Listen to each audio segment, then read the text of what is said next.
All right. This is chapter 12, distributing and promoting products and services.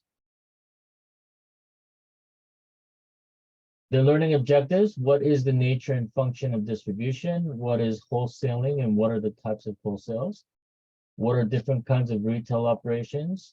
This question relates to how can supply chain management increase efficiency and customer satisfaction? What is promotion and what are the key elements of promotional mix? How are advertising media selected? 7, what is personal selling? What are the goals of sales promotion and what are the several types of sales promotion? How does public relations fit into the promotional mix?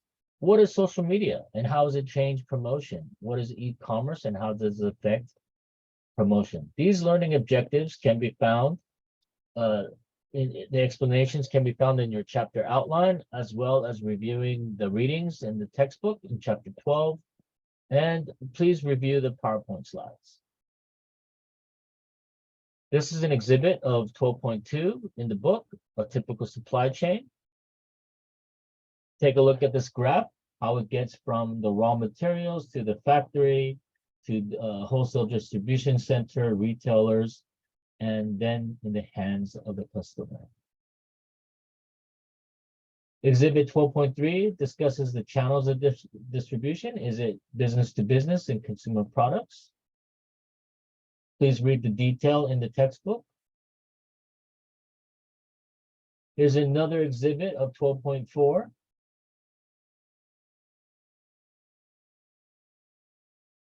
Concept checks for section 1. What is the nature and function of distribution place? Here's a video on the Coca-Cola supply. Let's take a look.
Okay.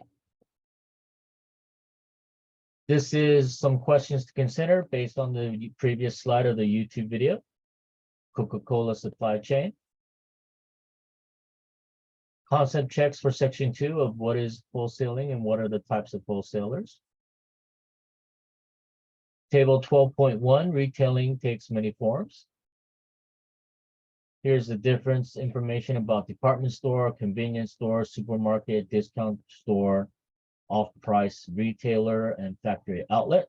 Some examples on the far right. And in the middle, what are the descriptions of each of these types of stores? 12.1, retailing takes many forms. Continued. Section 3, what are the different kinds of retail operations? Some concept check questions. Here's a video on retailing. Hey, I want to stay on retail and bring in retail watcher Michael Zakor. Now, Michael, you say that the thinning of the herd is actually accelerating. Explain to us how that's happening. Well, we're entering now, Charles, what we call the new retail era. And what's happening is the old guard is thinning out, boring, middle of the road, the middle market's going down. What we're really looking at, the companies who are winning, like Walmart, are completely integrating online, offline technology and logistics for a completely new value chain. You know, last week I looked at the names that had the biggest problems, right? Ascena, JCPenney, Chico's, I don't think reported, but I looked at it. Combined, they had less than a $1 billion market cap.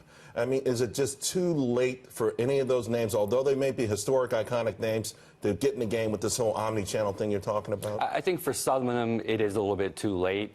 You know, digital is a mindset as much as it is a technology, but there is hope for some of them. But you got to have also, right? I mean, listen, Walmart cut the deal with, Amazon cut a deal with Kohl's, right? So the physical location has value these days as well. Yeah, well, like we say, you know, the store is dead, but long live the store. And what we're talking about in new retail is the store is more important than it's ever been. What we are seeing is a thinning of the herd in the number of stores and the type of stores. Smart, experiential, digitized stores work. And we can see the proof in this where the digital native companies like a Harry's Razors or a Casper in mattresses, they're opening physical locations. So the digitals are opening physical and the smart digitals are opening physical.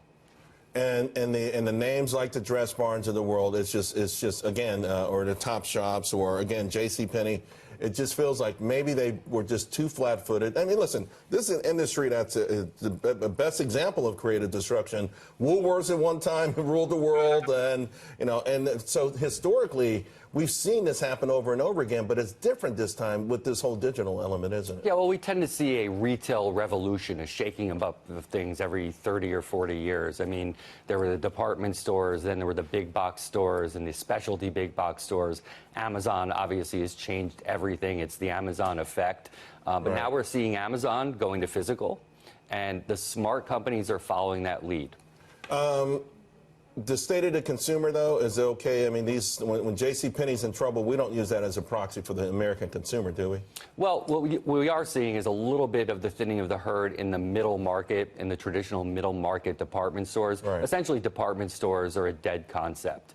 I'm confident that the guys on the mass market side, so Dollar General, Family Dollar, Walmart.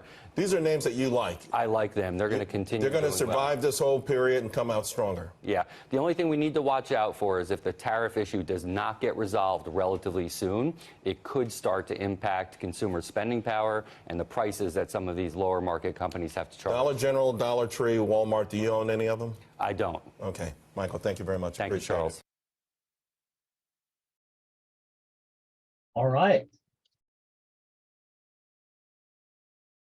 Let's take a look at another one. Retail shopping will change more in the next 10 years than it has in the last 1,000 years. Everything will change. Hello, Mr. Yakamoto. Welcome back to the Gap. Stores will behave more like websites, and websites more like stores. The fundamentals of what a store is, its purpose and function, is already changing. These are the 5 biggest technologies that will affect your shopping experience. Increasingly, retailers are using beacons to enhance in-store experiences while simultaneously bridging your physical and online experiences. Beacons are small, wireless devices that transmit a continuous radio signal. The signal ID is detected by smartphones that send the ID to a cloud server. The server can then push targeted content to the device. Bluetooth Low Energy, BLE, is a technology behind beacons.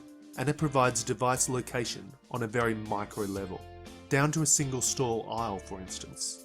This means that if you have opted in, retailers will be able to gather data not only on your movements, but also be able to push content to your device.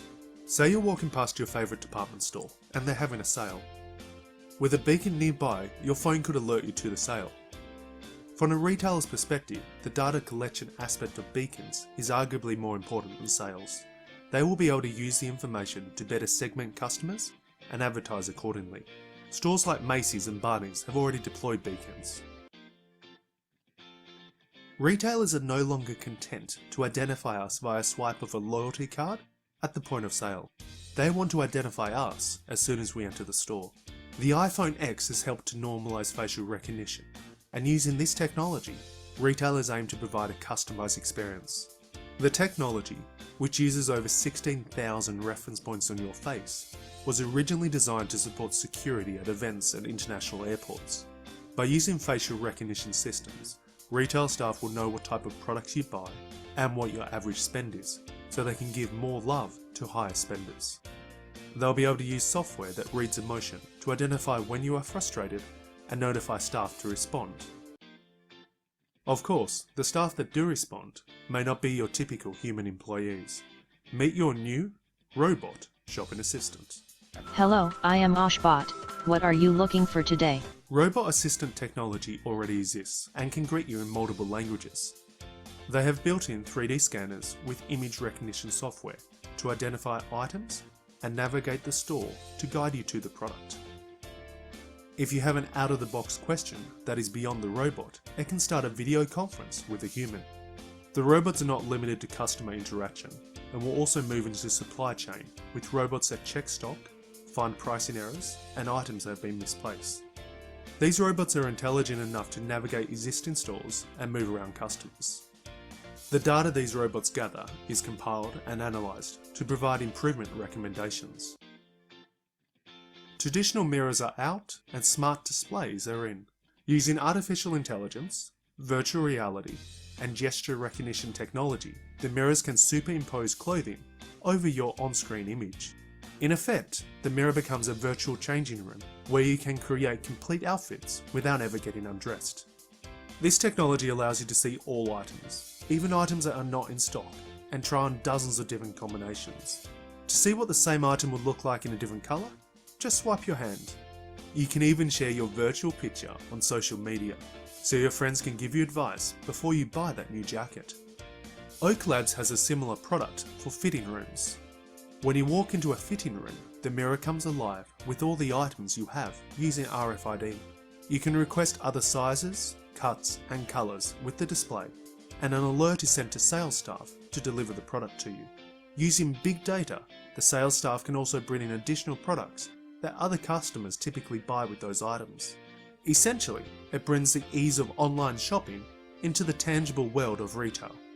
Retail stores can use this technology not just to measure average time in the fitting room, but also which items have the highest conversion rate.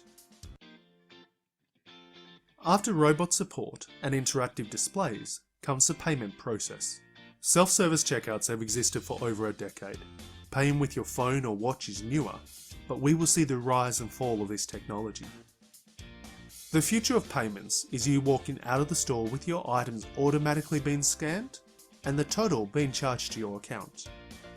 Amazon already has shops that identify you as you enter and automatically charge you as you leave. No need to scan any items. Payment in the future will have no queues, no checkouts, and no hassles.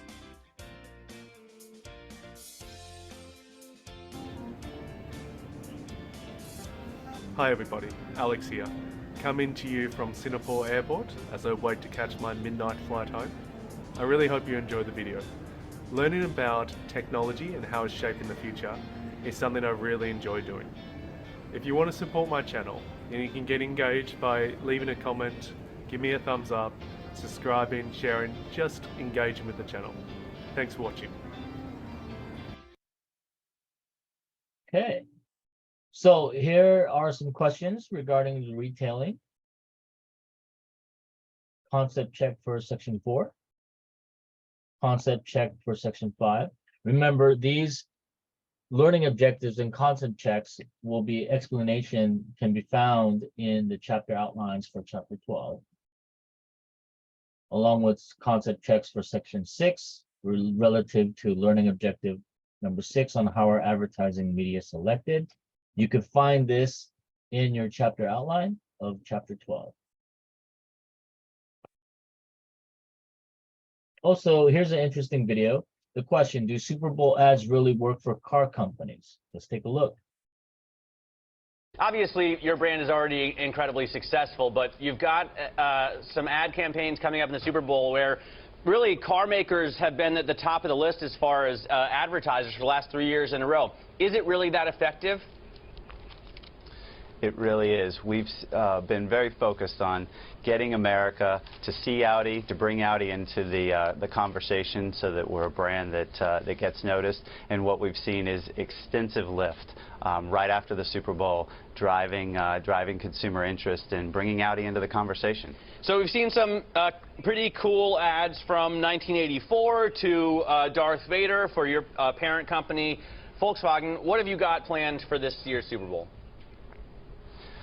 We think the Super Bowl, as you know, is the greatest opportunity for creativity, and we think we're at our best when we start to make statements, give America a point of view, and bring a little bit of American culture into the story. So whether it's talking a little bit about a different take on luxury, or talking a little bit about the vampire trend being over. We've brought some interesting stories in years past. This year, we've got a phenomenal product that we're going to be releasing in the Super Bowl with the new A3. It's a car that was clearly engineered to be an entry-level luxury sedan without any compromise. And that drove us to a great story this year with about how compromise is something everyone has to deal with. And that Doberman, I don't Exactly. know. A Dober Wawa. A Dober Wawa, right. Lauren, does every company, though, strive to get to that level that Steve Jobs did 30 years ago with that 1984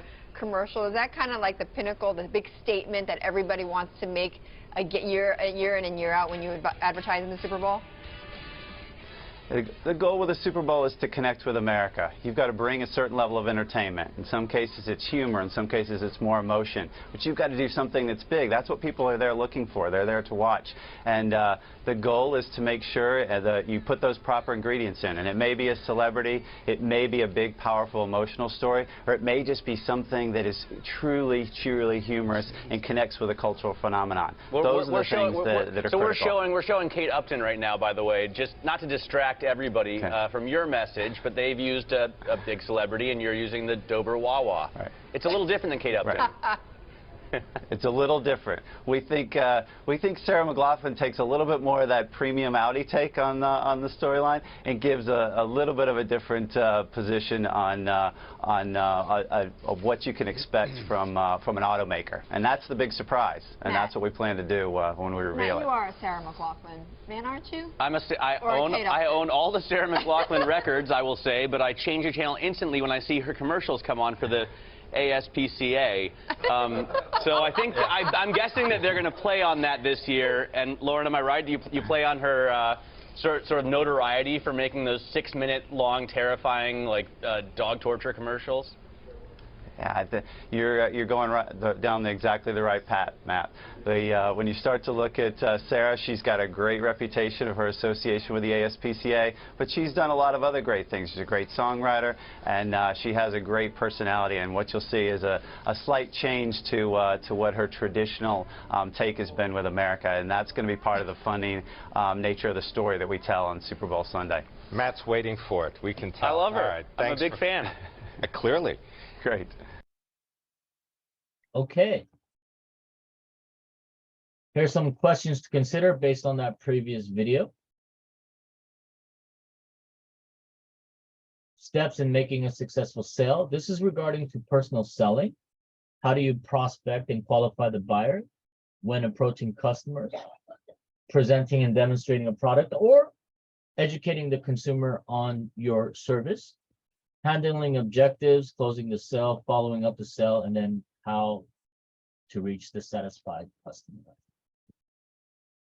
This is a concept check related to personal selling. Again, this explanation of the learning objective and explanation of all these concept checks will be in your chapter 12 outline. Table 12.2 discusses the type of consumers and sales and promotion. If you see to the left, everything is related to types of behavior, the desired results and then sales promotion examples. Concept check number 8 and related to the learning objective number 8, what are the goals of sales promotion and several types of sales promotion? This will also be reviewed in your chapter outline. And table 12.3 in your textbook and in this PowerPoint slide discusses the functions of public relations department. Here is public relation functions related to press relations, product publicity, corporate communications, and the description of each of these functions are listed right here. Section 9 of the learning objective, how does public relations fit into the promotional mix, along with these concept check questions. Again, review this in your textbook, also in your chapter 12 outline. Advertising versus publicity. Here's a YouTube video. Let's check it out. People think to earn publicity, you need to spend a lot of money on ads, but that is not true. You can actually earn tons of local and national publicity without spending 1 cent. And in this video, I'm going to show you exactly how to do that. But first, please make sure you subscribe to this channel because I will be posting videos just like this one every Thursday.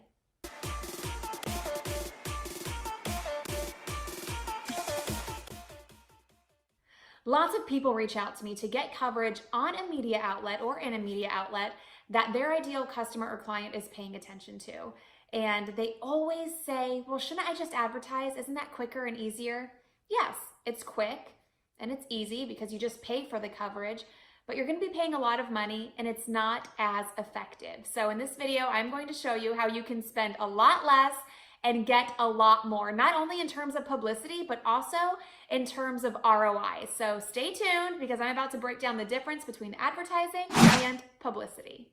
Earned media is worth 3 times more than an advertisement. And this is why. It's because people are not paying attention to ads like they used to. They're actually paying attention to the content. So use yourself as an example. When you're watching the Today Show or Good Morning America, are you watching it for the commercials or are you watching it for the actual content? When you pick up a newspaper or a magazine, you want to read the news, you want to read the stories, you don't care about the ads. Same thing on social media. When you scroll through Facebook or Instagram, you don't want to see the ads. You want to see what your friends and the other people that you're following are up to. That's why earned media is worth 3 times more than an advertisement. That's why you want to make an effort to actually be in the content. You don't want to buy an ad because people are ignoring them. You want to be in the content, part of the actual content that is not being paid for. Before I go on, please let me know in the comments what your favorite media outlet is, where you think you should be. For me, it's business podcasts. Whenever I am on a podcast that focuses on business news, I see a bump in my email list. People are emailing me, they're sending me messages on Instagram. Some even call me after they hear me on a podcast. So I know that's where I need to be to see an ROI. Where do you need to be? Let me know in the comments. Earning media gives you an instant credibility with the know, like, and trust factor. Again, ads are something that you pay for. Anybody with money can create an ad. So the know, like, and trust factor is very different. The biggest difference is in that trust factor. If somebody is paying to be in front of you, why should you trust them? Of course, any media outlet is going to accept money for an ad. But when a media outlet chooses to put somebody there, that means that they trust that person and that person's expertise, so you should too. It's like a third-party endorsement. So the know, like, and trust factor is just so much bigger and greater for you when you earn media than when you spend money on an ad. It's an authority boost. Piggybacking off of the know, like, and trust factor we just talked about, when somebody chooses to put you as a guest on their podcast or sit you down for that 3-minute TV segment, you are seen as an authority in your industry. You would not be there if that big trusted media outlet did not believe that you were an authority, you were an expert, you were somebody credible. So when you earn that media exposure, you can take that logo and you can put it on your marketing materials. You can take that media hit, whether it be audio, video, or print, or even online, and you can share that on your social media, and your authority factor instantly increases because it's not you telling everybody you're great, it's somebody else telling everybody you're great. And that gives you so much more authority than you had before. And finally, earned media lasts longer, sometimes forever. When you spend money on an ad, it's only going to last a certain time. So maybe you're advertising in a local magazine and that magazine comes out once a month. After month 1, you're done. Now, if you earn coverage in a magazine, then that magazine article is most likely going to be put online and it's going to stay online. It's not going to come down because this is earned coverage. And you're going to get a link back when it ends up being online, a follow link back. When it's advertising, by law, that link back has to be a no follow link back, which does nothing for your SEO. This is huge because you're not only getting the coverage for free, but it is lasting so much longer. You just need to be patient with the process to earn this media coverage because it can last you forever. So now you know why you should save your money and stop spending it on advertising and instead invest a little bit of time to actually earn coverage because it gives you that know, like, trust factor. It gives you an authority, which is worth 3 times more than advertising for those reasons. And it can last a heck of a lot longer than any advertisement that you could pay for. Remember, if you're paying for an ad, you're gonna have to pay for it over and over and over again. I've written articles in Inc. magazine that I still rank for. I've done podcast interviews years ago that I can still find online. I don't think the advertisers can say the same thing.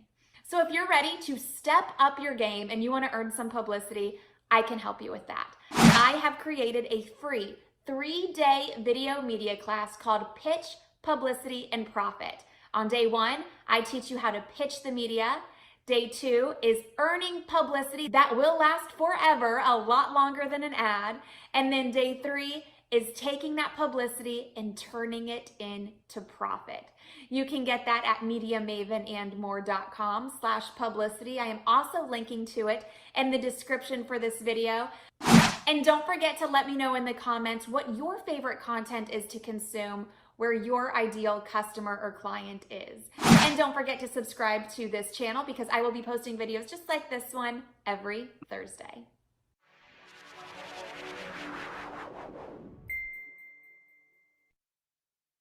Okay.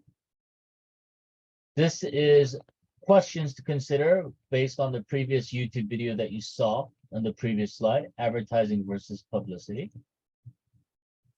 Concept checks for section 10 of the learning objective. What is social media and how has it changed promotion? Concept check of what is e-commerce and how does it affect promotion? Now, remember, even though the PowerPoint slides do not go into detail regarding learning objective 10 and 11, you can find the information in the textbook. And you can also find the information and explanations from your chapter outlines in chapter 12 for these learning objectives. Now, social media, we all know what social media is. We use it every day. One question I have for you into thinking about your business when you're promoting your business idea is TikTok. TikTok is the new social media trend. It's used for advertising, education, bringing awareness. I guess my question to you as a class would be, how would you utilize TikTok to promote your business in an effective way? What are your thoughts? Of course, this is something that you should write down on your own and put that into your business and marketing plan in terms of how you plan to utilize social media to promote your business. Thank you for your time. Remember, If you have any questions, you could email me, send me a Canvas message. You could text me on my mobile phone. Set up an appointment with me on Zoom to go over the concepts or to discuss the chapter. Collaborate with your classmates and review the chapter outlines and the textbook related to chapter 12 and review the PowerPoint slides. Thank you for your time, and I look forward to hearing from you.